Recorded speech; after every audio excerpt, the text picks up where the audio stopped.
السلام علیکم ورحمۃ اللہ وبرکاتہ۔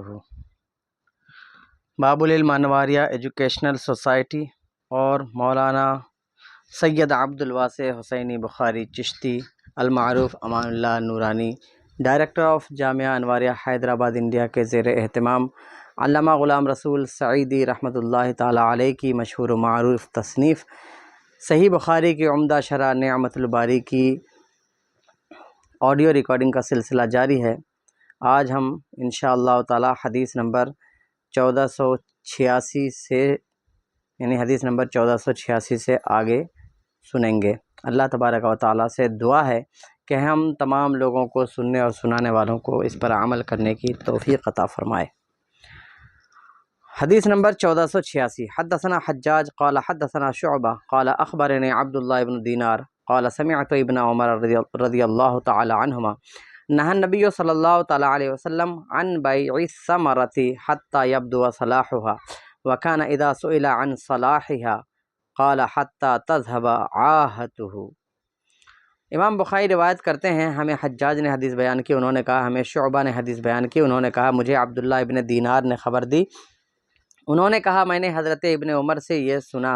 کہ نبی اکرم صلی اللہ تعالیٰ علیہ وآلہ وسلم نے پھلوں کو فروخت کرنے سے منع فرمایا یہاں تک کہ ان کا پختہ ہونا یا پکنا ظاہر ہو جائے، اور جب آپ سے ان کے پکنے کے متعلق سوال کیا جاتا تو آپ فرماتے حتیٰ کہ وہ قدرتی آفت سے بچ جائے۔ اس پہ میں تھوڑی سی گفتگو کر دوں کہ کچے پھل کا بیچنا منع نہیں ہے اس حدیث کا مقصد، بلکہ اس کا مقصد یہ ہے کہ پھل جب تک درخت کے اوپر لگا ہوا ہے اس وقت تک اس کو نہ بیچا جائے، بلکہ درخت پر ٹوٹنے کے قابل اگر ہو چکا ہے تو اب اس کو بیچا جا سکتا ہے۔ اور وہ جو میں کہہ رہا ہوں وہ دلیل ہے، نیچے جو آنے والی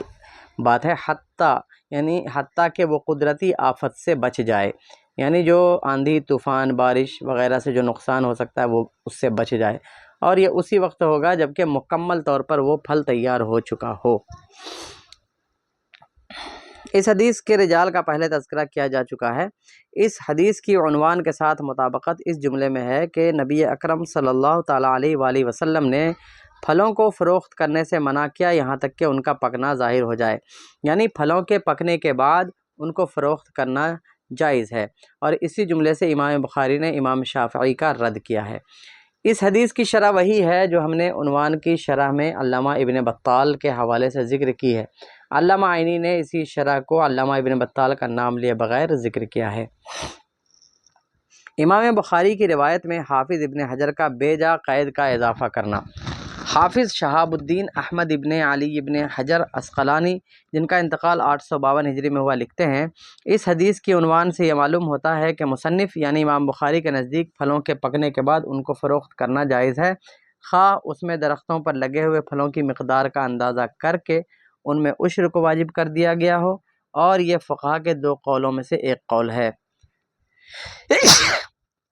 اور دوسرا قول یہ ہے کہ جب اندازہ سے پھلوں کی مقدار کا تعین کر کے ان میں عشر کو واجب کر دیا گیا ہو تو پھر ان پھلوں کو فروخت کرنا جائز نہیں ہے، کیونکہ ان پھلوں میں مساکین کا حق متعلق ہو چکا ہے، اور یہ امام شافعی کے دو قولوں میں سے ایک قول ہے۔ امام بخاری نے اس حدیث کو پھلوں کے پکنے کے بعد ان کی بیع کے جائز یعنی ان کی خرید و فروخت کے جائز ہونے پر محمول کیا ہے، اور پھلوں کی مقدار کے اندازے سے پہلے پر محمول کیا ہے یعنی ڈالا ہے، تاکہ دونوں حدیثوں میں تطبیق ہو جائے۔ امام بخاری نے عنوان میں کہا ہے جس نے اپنے پھل فروخت کیے حالانکہ ان میں عشر یا صدقہ واجب ہو چکا تھا۔ امام بخاری نے اپنے اس قول سے ان علماء کے قول کے رد کی طرف اشارہ کیا ہے جو کہتے ہیں کہ پھلوں میں مطلقاً عشر واجب ہے، خواہ ان کی مقدار نصاب کو پہنچی ہو یا نہیں، اور ان کا یہ ارادہ نہیں ہے کہ پھلوں کو فروخت کرنے کے بعد ان کا عشر یا صدقہ ساقط ہو جاتا ہے، یعنی پھل آپ نے بیچ بھی دیا ہے تب بھی جو عشر ہے وہ تو واجب رہے گا ہی۔ علامہ ابن حجر کی نکتہ آفرینی پر مصنف کی تنقید۔ علامہ ابن حجر عسقلانی نے امام بخاری کی عبارت میں یہ نکتہ آفرینی اس لیے کی ہے تاکہ امام ابو حنیفہ پر رد کیا جائے جو یہ کہتے ہیں کہ پھلوں پر مطلقاً عشر واجب ہے،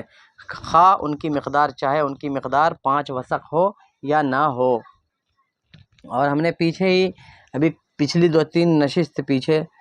حدیث میں ہم نے یہ ذکر کیا ہے کہ 5 وسق کیا ہوتا ہے۔ حافظ ابن حجر عسقلانی کی یہ کوشش بالکل فضول اور مطلقاً عبث ہے، بیکار ہے، کیونکہ قرآن مجید میں ارشاد ہے وَآتُوا حَقَّهُ يَوْمَ حَصَادِهِ، اور جب پھلوں کی کٹائی کا دن آئے تو ان کا حق ادا کرو۔ اس آیت میں یہ نہیں فرمایا کہ جب درخت پر پھلوں کی مقدار 5 وسق ہو تو ان کا حق ادا کرو، بلکہ اللہ تعالیٰ نے مطلقاً کٹائی کے دن پھلوں کا حق ادا کرنے کا حکم دیا ہے، چاہے ان کی مقدار 5 وسق ہو یا نہ ہو۔ جب آپ جس دن کاٹ رہے ہیں اس دن آپ کو اس کی زکوٰۃ یعنی عشر نکالنا ہے، چاہے اس کی مقدار کچھ بھی ہو۔ غور کریں تو اس قید سے مسکینوں کا حق مارا جائے گا، کیونکہ اگر 5 وسق کی قید لگا دی جائے تو ہر باغ میں یا ہر درخت پر اتنے پھل تو نہیں ہوتے ہیں، تو اس سے مسکینوں کا حق مارا جائے گا، کیونکہ اگر 5 وسق سے کم پھل اتارے گئے تو پھر مسکینوں کو عشر نہیں دیا جائے گا، اور باغ کا مالک ہر دفعہ 5 وسق سے کم پھل اتارے گا تاکہ اس کے باغ کے پھلوں سے مسکینوں کو عشر نہ دینا پڑے۔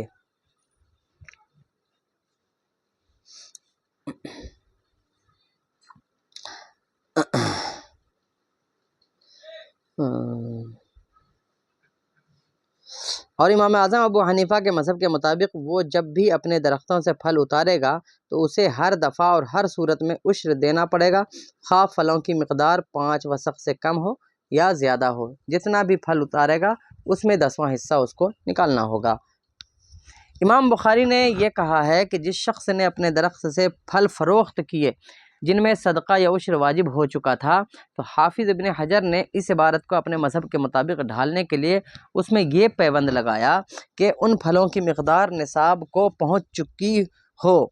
تاکہ ان لوگوں کے رد کی طرف اشارہ ہو جو نصاب کا اعتبار نہیں کرتے ہیں اور پھلوں میں مطلقاً عشر کو واجب کرتے ہیں، جیسا کہ امام اعظم ابو حنیفہ۔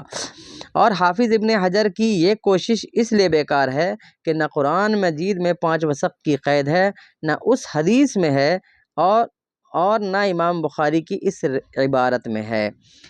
نیز حافظ ابن حجر نے لکھا ہے کہ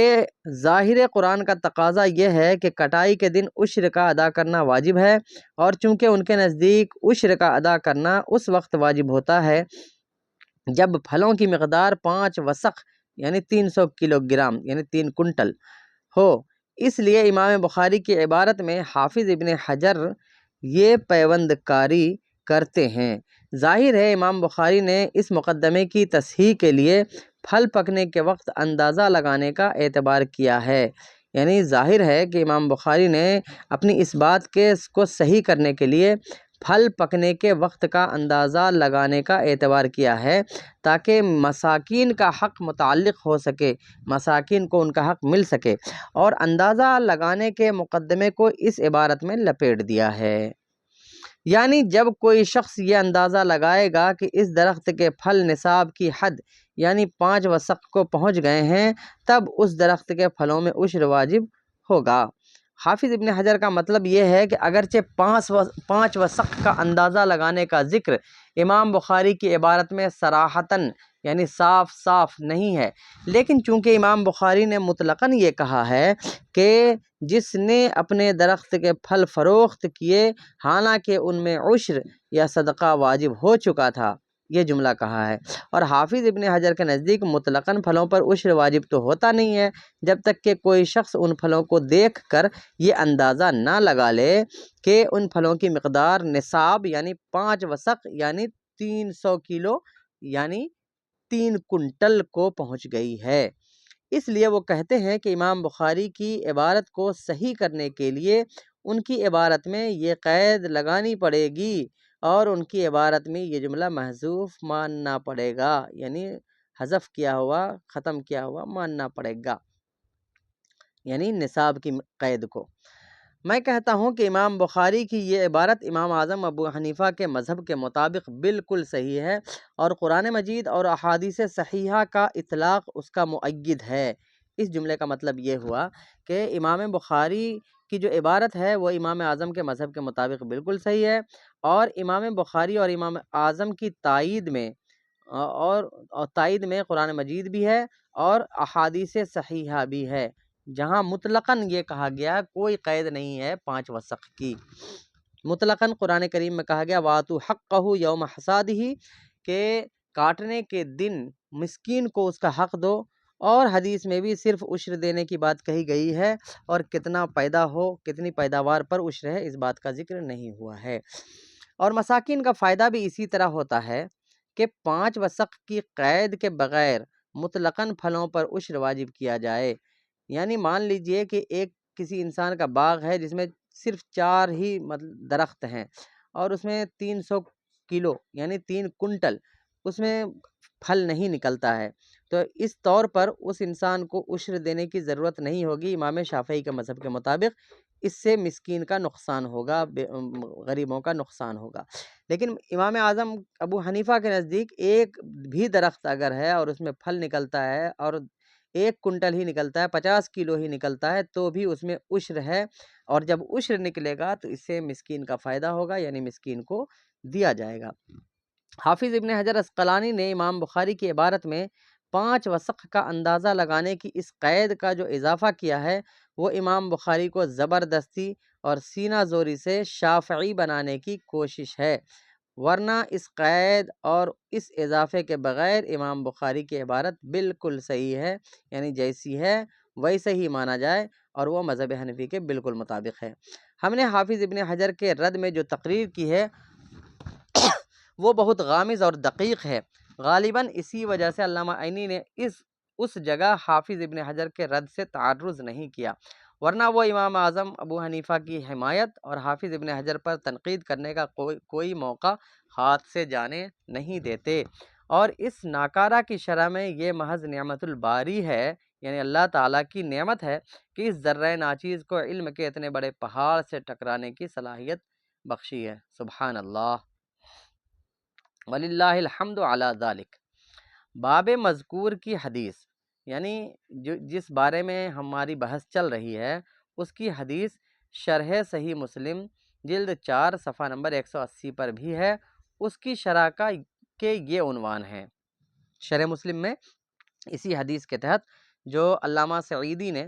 جو عنوان باندھے ہیں وہ یہ ہیں: ظہور صلاحیت کی تفسیر میں اختلاف فقہا،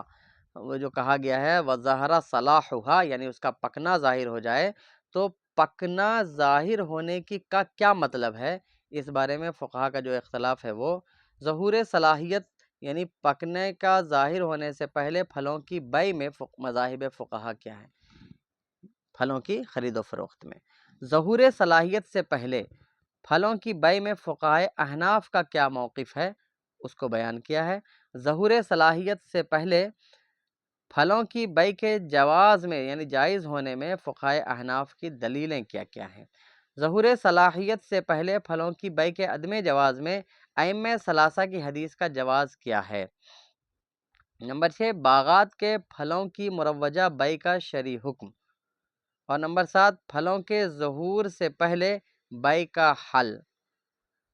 یعنی پھلوں کے ظاہر ہونے سے پہلے بیچنے کا حل، اور باغ کے پھلوں کی مروجہ بیع میں پھلوں کو درختوں پر برقرار رکھنے کا حل۔ ان تمام باتوں کو شرح صحیح مسلم میں ذکر کیا گیا ہے۔ یہ بحث شرح صحیح مسلم کے خصائص اور مصنف کی انفرادی تحقیق پر مشتمل ہے، اور یہ 180 سے 191 تک محیط یعنی گھیرا ہوا ہے، 11 صفحے میں ہے۔ حدیث نمبر 1487،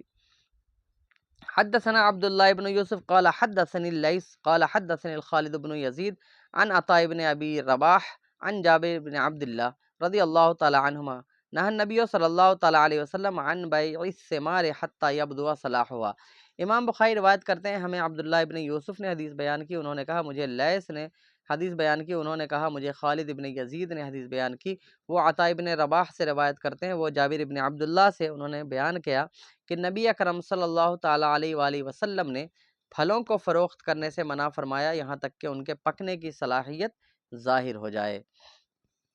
اس حدیث کی تخریج اور شرح وہی ہے جو اس سے پہلے حدیث میں ابھی جسٹ بیان ہوئی ہے۔ حدیث نمبر 1488 حدثنا قتیبۃ عن مالک عن حمید عن انس بن مالک رضی اللہ تعالی عنہ ان رسول اللہ صلی اللہ تعالی علیہ وسلم نہا عن بیع الثمار حتی تزہی قال حتی تحمار۔ امام بخاری روایت کرتے ہیں ہمیں قتیبہ نے حدیث بیان کی، وہ امام مالک سے روایت کرتے ہیں، وہ حمید سے، وہ انس بن مالک سے، انہوں نے بیان کیا کہ رسول اللہ صلی اللہ تعالی علیہ وسلم نے پھلوں کو فروخت کرنے سے منع فرمایا یہاں تک کہ وہ سرخ ہو جائیں۔ حدیث نمبر 1486 کا مطالعہ کریں۔ باب نمبر 59، باب هل یشتری صدقتہ، کیا انسان اپنا صدقہ کو خرید سکتا ہے؟ ولا باس ان یشتری صدقتہ، کیا انسان اپنے صدقہ کو خرید سکتا ہے؟ ولا باس ان یشتری صدقتہ غیرہ، صدقتہ غیرہ لأن النبی صلی اللہ تعالی علیہ وسلم انما نہى المتصدق خاصۃ عن الشراء ولم ینہ غیرہ۔ اور اس میں کوئی حرج نہیں کہ انسان دوسرے کے کیے ہوئے صدقہ کو خرید لے، کیونکہ نبی اکرم صلی اللہ تعالی علیہ وسلم نے خصوصیت کے ساتھ صدقہ کرنے والے کو منع فرمایا ہے اور دوسرے کو منع نہیں فرمایا۔ یعنی اس جملے کا مطلب یہ ہے کہ اللہ کے نبی صلی اللہ تعالی علیہ وسلم نے صدقہ کرنے والے کو یہ کہا ہے کہ تم اپنے صدقہ کیے ہوئے مال کو نہیں خریدنا، لیکن دوسروں کو منع نہیں ہے۔ یعنی ہم نے کسی کو صدقہ کیا اور جس کو ہم نے صدقہ کا مال دیا ہے وہ چاہے تو صدقے کا مال خرید سکتا، اس سے کوئی تیسرا آدمی چاہے تو صدقے کا مال خرید سکتا ہے۔ اس کی وضاحت اس طرح ہے کہ حضرت بریرہ رضی اللہ تعالیٰ عنہ پر جو گوشت صدقہ کیا گیا تھا اس کو نبی اکرم صلی اللہ تعالیٰ علیہ وسلم نے قبول فرمایا اور فرمایا وہ اس کے لیے صدقہ ہے، وہ اس کے لیے صدقہ ہے اور ہمارے لیے ہدیہ ہے، صحیح البخاری۔ لہذا جب صدقہ کو بلا عوض قبول کیا جا سکتا ہے تو عوض کے ساتھ اس کو قبول کرنا بدرجہ اولا جائز ہوگا۔ یعنی اگر کوئی شخص کسی کو صدقہ کرے اور جس کو ہم نے صدقہ دیا ہے وہ اگر کسی بھی سید کو بھی دینا چاہے تو دے سکتا ہے، جیسا کہ نبی اکرم صلی اللہ تعالیٰ علیہ وسلم نے خود کسی اور سے اس چیز کو قبول کیا تھا اور یہ کہا تھا کہ وہ اس کے لیے صدقہ ہے لیکن ہمارے لیے یہ ہدیہ ہے، تحفہ ہے۔ 1489 حدیث نمبر حدثنا یحییٰ بن بکیر قال حدثنا اللیث عن عقیل عن ابن شہاب عن سالم ان عبد اللہ بن عمر رضی اللہ تعالی عنہما کان یحدث ان عمر بن الخطاب تصدق بفرس فی سبیل اللہ فوجدہ یباع فاراد ان یشتریہ ثم اتى النبی صلی اللہ تعالی علیہ وسلم فاستامرہ فقال لا تعد فی صدقتک فبذلك كان ابن عمر رضی اللہ تعالی عنہما لا يترك ان يبتاع شيئا تصدق به الا جعله صدقة۔ امام بخاری روایت کرتے ہیں کہ ہمیں یحییٰ ابن بکیر نے حدیث بیان کی، انہوں نے کہا کہ ہمیں لیث نے حدیث بیان کی، وہ عقیل سے، وہ ابن شہاب سے، وہ سالم سے روایت کرتے ہیں کہ حضرت عبداللہ ابن عمر رضی اللہ تعالی عنہما یہ حدیث بیان کرتے تھے کہ حضرت عمر ابن خطاب رضی اللہ تعالیٰ عنہ نے ایک گھوڑا اللہ کی راہ میں صدقہ کر دیا، پھر انہوں نے دیکھا کہ اس گھوڑے کو فروخت کیا جا رہا ہے، لہذا انہوں نے اس کو خریدنے کا ارادہ کیا۔ پھر انہوں نے نبی اکرم صلی اللہ تعالیٰ علیہ وآلہ وسلم سے اس کی اجازت طلب کی تو آپ نے فرمایا تم اپنے صدقہ کو واپس نہ لو۔ اس وجہ سے حضرت ابن عمر رضی اللہ تعالیٰ عنہما جب اپنی صدقہ کی ہوئی کسی چیز کو فروخت ہوتے ہوئے دیکھتے تو وہ اپنے صدقہ کو برقرار رکھتے، یعنی اس کو خود نہیں خریدتے تھے۔ اس حدیث کے رجال کا پہلے بھی تذکرہ آ چکا ہے۔ اس حدیث کی باب کے عنوان کے ساتھ مطابقت اس جملے میں ہے کہ تم اپنا صدقہ کو واپس نہ لو، جس کا خلاصہ یہ ہے کہ تم اپنے صدقہ کی ہوئی چیز کو نہ خریدو۔ صدقہ کی ہوئی چیز کو خریدنے کی ممانعت میں مذاہب فقہا۔ علامہ ابو الحسن علی ابن خلف ابن بطال مالکی قرطبی جن کا انتقال 449 ہجری میں ہوا ہے لکھتے ہیں کہ حضرت عمر کی اس حدیث کی وجہ سے اکثر علماء نے کہا ہے کہ کسی شخص کو اپنی چیز کو صدقہ کرنے کے بعد پھر اس کو خریدنا مکروہ ہے۔ امام مالک، امام ابو حنیفہ اور امام شافعی رحمۃ اللہ تعالی علیہ مجمعین کا یہی قول ہے، خواہ وہ صدقہ فرض ہو یا نفل ہو۔ لیکن اگر کسی شخص نے اپنے صدقہ کو خرید لیا تو اس کی بیع فسخ نہیں ہوگی، یعنی بیع خراب نہیں ہوگی، بیع باطل نہیں ہوگی، بیع ٹوٹے گی نہیں، خرید و فروخت ہو جائے گا، اور اولا یہ ہے کہ اس سے بچنا چاہیے۔ یعنی یہ کوئی فرض یا واجب والا معاملہ نہیں ہے کہ خرید لے گا تو حرام ہو جائے گا، لیکن نہیں خریدنا ہی بہتر ہے اور افضل ہے۔ علامہ ابن المنذر نے کہا ہے کہ حسن بصری، اکرمہ، ربیعہ اور اوزاعی نے صدقہ کو خریدنے کی اجازت دی ہے، یعنی خود کا کیا ہوا صدقہ پھر بک رہا ہو تو اس کو خرید سکتے ہیں۔ اس کی جائز ہونے کی یعنی اس کی خریدنے کی اجازت دی ہے علامہ ابن المنذر نے، کہتے ہیں کس کے بارے میں؟ تو حسن بصری، اکرمہ اور ربیعہ اور اوزاعی رحمۃ اللہ تعالیٰ علیہم کے بارے میں۔ علامہ ابن القصار نے کہا ہے کہ ایک قوم نے یہ کہا ہے کہ کسی کے لیے اپنے صدقہ کو خریدنا جائز نہیں، اور اگر خریدا تو بیع فسخ ہو جائے گی، لیکن انہوں نے یہ ذکر نہیں کیا کہ اس قول کا قائل کون ہے، اور قرین قیاس یہ ہے کہ یہ لوگ غیر مقلدین ہیں، اور جو لوگ صدقہ کی بیع کو فسخ نہیں قرار دیتے وہ حضرت بریرہ کی حدیث سے استدلال کرتے ہیں۔ یعنی اس پوری بات کا خلاصہ یہ ہوگا کہ کچھ لوگ یہ کہتے ہیں کہ صدقہ کی ہوئے مال کو خریدنا، اس سے بیع فسخ ہو جاتی ہے، یعنی بیع نہیں ہوتی ہے، خرید و فروخت ہی نہیں ہوتا ہے، اور جب بیع فسخ ہو گیا تو وہ پورا معاملہ ہی گڑبڑا گیا، نہ وہ مالک بنا نہ اس کے دوسرے کی ملکیت سے وہ مال گیا۔ اور ہم امام اعظم ابو حنیفہ اور امام شافعی، امام مالک جو ہے وہ یہ کہتے ہیں کہ بیع اگر کوئی کر لے تو بیع تو ہو جائے گی، لیکن ایسا نہیں کرنا چاہیے، اور پہلی والی بات جو ہے اس کو غیر مقلدین کہتے ہیں، جو صدقہ کی بیع کو فسخ قرار دیتے ہیں۔ تو جو لوگ صدقہ کی بیع کو فسخ قرار نہیں دیتے وہ حضرت بریرہ کی حدیث سے استدلال کرتے ہیں، یعنی امام اعظم وغیرہ۔ حدیث نمبر 1490، حدثنا عبداللہ ابن یوسف قال اخبرنا مالک بن انس عن زید بن اسلم عن ابیہ قال سمعت عمر رضی اللہ تعالی عنہ یقول حملت على فرس فی سبیل اللہ فاضاعه الذی کان عنده فاردت ان اشتریه وظننت انه یبیعه برخص فسألت النبی صلی اللہ تعالی علیہ وسلم فقال لا تشتری ولا تعود في صدقتك وإن أعطاكه بدرهم فإن العائد في صدقته كالعائد في قيئه۔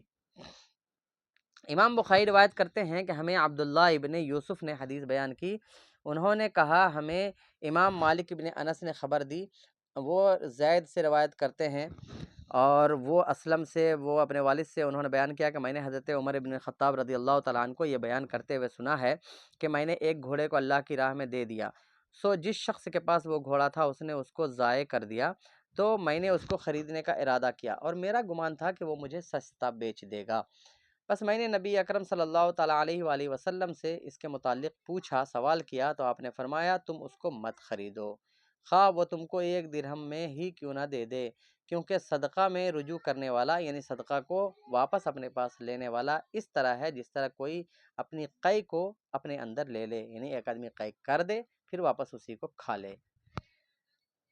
یعنی وہ جتنا گندا ہے اسی طرح صدقہ کر کے واپس اس کو لینا بھی ویسے ہی گندا ہے، حضور صلی اللہ علیہ وسلم کی اس حدیث کے مطابق۔ اس حدیث کی تخریج بھی حدیث سابق کے مثل ہے۔ جہاد کے لیے صدقہ کرنے کی فضیلت اور ہبا کر کے واپس لینے کی کراہت۔ ہبا کا مطلب ہوتا ہے کسی کو یوں ہی دے دینا بغیر کسی عوض اور پیسے کے۔ علامہ بدر الدین محمود ابن احمد عینی جن کا انتقال 855 ہجری میں ہوا ہے، لکھتے ہیں اس حدیث میں مذکور ہے، یعنی اس حدیث میں آیا ہے کہ اس شخص نے اس گھوڑے کو ضائع کر دیا، یعنی وہ شخص اس گھوڑے کو ٹھیک سے چارہ اور گھاس نہیں ڈالتا تھا، اور اس سے زیادہ مشقت لینے کے بعد اس گھوڑے کی چمپی اور مالش نہیں کرتا تھا، تو اس گھوڑے کو مت خریدو، خواہ وہ 1 درہم میں فروخت کرے۔ اس ارشاد میں آپ نے قیمت کی کمی میں مبالغہ فرمایا ہے۔ صدقہ یعنی مطلب یہ ہے کہ 1 درہم، یعنی مان لیجئے کہ گھوڑے کی قیمت تو اس وقت 1 درہم نہیں بلکہ زیادہ ہی رہی ہوگی، لیکن رسول اللہ صلی اللہ تعالیٰ علیہ وسلم نے یہ کہا کہ چاہے کتنی بھی کم قیمت میں کیوں نہ مل رہا ہو وہ سامان، اس کو تم نہ خریدو اگر تم نے صدقہ کر دیا ہے اس کو۔ تو صدقہ میں رجوع کرنا اپنی قے میں رجوع کی مثل ہے، اس تشبیہ سے اس فعل کی برائی اور قباحت کو، یعنی برائی کو، قباحت اور برائی ایک ہی معنی میں بیان کرنا مقصود ہے۔ اس حدیث سے معلوم ہوا کہ جہاد کے لیے مجاہدوں کو گھوڑے فراہم کرنے کی فضیلت ہے، اور جس طرح بھی ممکن ہو جہاد کے لیے صدقہ اور خیرات کی جائے، اور اس سے معلوم ہوا کہ کسی کو کوئی چیز ہبا کر کے، یعنی بغیر کسی عوض کے یوں ہی عطا کر کے واپس لینا مکروہ ہے۔ اس کے مفصل احکام انشاءاللہ تعالی کتاب الہبہ میں بیان کیے جائیں گے۔ باب ما یذکر فی الصدقۃ للنبی صلی اللہ تعالی علیہ وسلم، نبی اکرم صلی اللہ تعالی علیہ وآلہ وسلم کے لیے صدقہ کا ذکر۔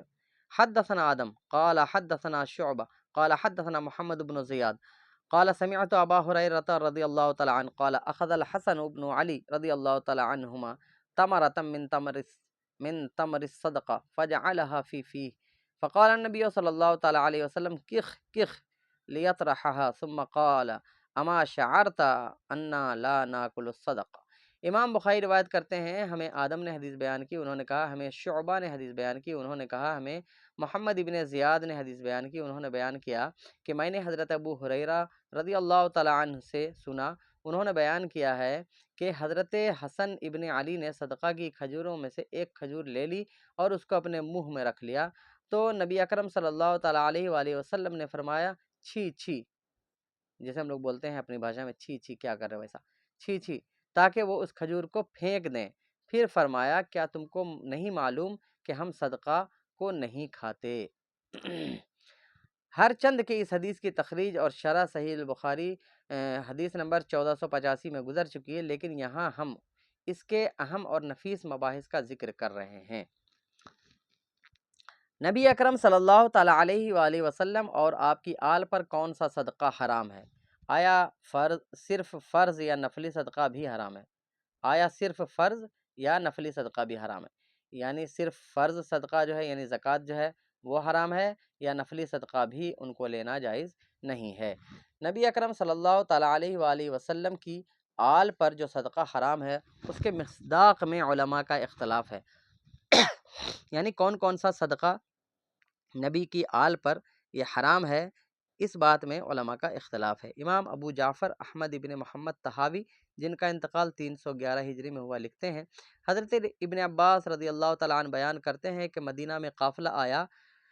تو نبی اکرم صلی اللہ تعالیٰ علیہ وآلہ وسلم نے اس قافلے سے کچھ سامان خریدا، پھر اس سامان کو چند اوقیہ چاندی کے نفع پر فروخت کر دیا۔ اوقیہ ایک وزن ہوتا ہے۔ پھر آپ نے اس سامان کو بنو عبد المطلب کی بیواؤں پر صدقہ کر دیا۔ پھر آپ نے اس سامان کو بنو عبد المطلب کی بیواؤں پر صدقہ کر دیا، پھر اس کے بعد فرمایا اس کے بعد میں کبھی کوئی ایسی چیز نہیں خریدوں گا جس کی قیمت میرے پاس نہ ہو۔ چونکہ اس حدیث میں بنو عبد المطلب یعنی حضرت عبد المطلب کے گھرانے کی جو بیوائیں تھیں کہ بیواؤں پر صدقہ کرنے کا ذکر، چونکہ اس حدیث میں بنو عبد المطلب کی بیواؤں پر صدقہ کرنے کا ذکر ہے، اس لیے بعض علماء نے کہا ہے کہ بنو ہاشم پر صدقہ کرنا جائز ہے۔ اس کے برخلاف دوسرے علماء نے یہ کہا ہے کہ بنو ہاشم پر صدقہ کرنا جائز نہیں، خواہ وہ صدقہ فرض ہو یا نفل ہو۔ تاہم اس کی تعویل میں یہ کہا جا سکتا ہے کہ جس طرح اغنیاء پر صدقات فرضیہ اور کفارات حرام ہیں اور نفلی صدقات اور ہبہ کرنا ان پر حرام نہیں ہے، اسی طرح بنو ہاشم پر بھی زکوٰۃ اور کفارات کو خرچ کرنا حرام ہے اور نفلی صدقہ اور ہبہ کرنا ان پر حرام نہیں ہے۔ اور ہو سکتا ہے کہ نبی اکرم صلی اللہ تعالیٰ علیہ وآلہ وسلم نے آل عبد المطلب پر جو صدقہ کیا تھا وہ نفلی صدقہ ہو یا ہبہ ہو، اس تعویل کی تائید اس حدیث سے ہوتی ہے۔ حضرت ابن عباس رضی اللہ تعالیٰ عنہما نے بیان کیا ہے کہ رسول اللہ صلی اللہ تعالیٰ علیہ وآلہ وسلم نے عام مسلمانوں کے علاوہ ہم کو صرف 3 احکام کے ساتھ خاص کیا ہے: پورا وضو کرنا، نمبر 1 پورا وضو کرنا، نمبر 2 اور یہ کہ ہم صدقہ یعنی فرض نہ کھائیں، اور نمبر 3 اور یہ کہ ہم گدھوں کا گھوڑیوں سے ملاپ نہ کرائیں، گدھوں کا گھوڑی سے ملاپ نہ کرائیں۔ حضرت ابن عباس رضی اللہ تعالیٰ عنہما نے نبی اکرم صلی اللہ تعالیٰ علیہ وآلہ وسلم کے وفات کے بعد یہ حدیث بیان کی۔ اس سے واضح ہو گیا کہ بنو ہاشم پر فرض صدقہ حرام ہے اور پہلے آل عبد المطلب پر جو آپ نے صدقہ کیا تھا اس کا حکم منسوخ ہو چکا ہے، یا پھر وہ نفلی صدقہ اور ہبہ تھا۔ اور اس حدیث میں حضرت ابن عباس نے فرمایا ہے کہ عام مسلمانوں کے سوا ہم جس حکم کے ساتھ خاص ہیں وہ یہ ہے کہ ہم صدقہ نہیں کھاتے۔ ضروری ہے اس صدقے سے مراد فرض صدقہ لیا جائے، کیونکہ اگر اس سے مراد عام صدقہ لیا جائے تو اس کا اس حدیث سے تعارض لازم آئے گا کہ نبی اکرم صلی اللہ تعالیٰ علیہ وآلہ وسلم نے اپنے نفع سے حاصل شدہ مال سے آل عبد المطلب کی بیواؤں پر صدقہ کیا۔ اس تعارض کو اور اس ٹکراؤ کو اٹھانے کے لیے ضروری ہے کہ اس حدیث میں نفلی صدقہ مراد لیا جائے اور اس حدیث میں فرض صدقہ مراد لیا جائے۔ یعنی حضور نے جو بیواؤں پر صدقہ کیا وہ نفلی صدقہ تھا، اور بنو ہاشم پر جو صدقہ حرام ہے وہ فرض صدقہ ہے، یعنی زکوٰۃ ہے۔ مصنف کے نزدیک اس کی ایک اور دقیق وجہ یہ ہے کہ اس حدیث میں ذکر ہے کہ آپ نے اپنے ذاتی مال سے آل عبد المطلب کی بیواؤں پر صدقہ کیا، اور نبی اکرم صلی اللہ تعالیٰ علیہ وسلم پر تو زکوٰۃ فرض نہیں تھی، اس لیے لا محالہ آپ نے ان پر نفلی صدقہ کیا تھا۔ یعنی آپ نے اپنے ذاتی مال سے حضرت عبد المطلب کے خاندان کی بیواؤں پر صدقہ کیا، ان کو صدقہ کیا، اور نبی اکرم صلی اللہ تعالیٰ علیہ وسلم پر جب زکوٰۃ ہی فرض نہیں ہے تو ماننا پڑے گا کہ وہ صدقہ جو آپ نے کیا تھا وہ فرض صدقہ نہیں تھا بلکہ نفل تھا۔ اور حضرت ابن عباس نے جو کہا کہ ہم صدقہ نہیں کھاتے، اس سے مراد یہ ہے کہ زکوٰۃ کا مال نہیں کھاتے، لہٰذا اب بالکل بھی دونوں حدیثوں میں ٹکراؤ نہیں رہا۔ ففہم و تشکر، تو سمجھیے اور شکر ادا کیجیے۔ السلام علیکم ورحمۃ اللہ وبرکاتہ۔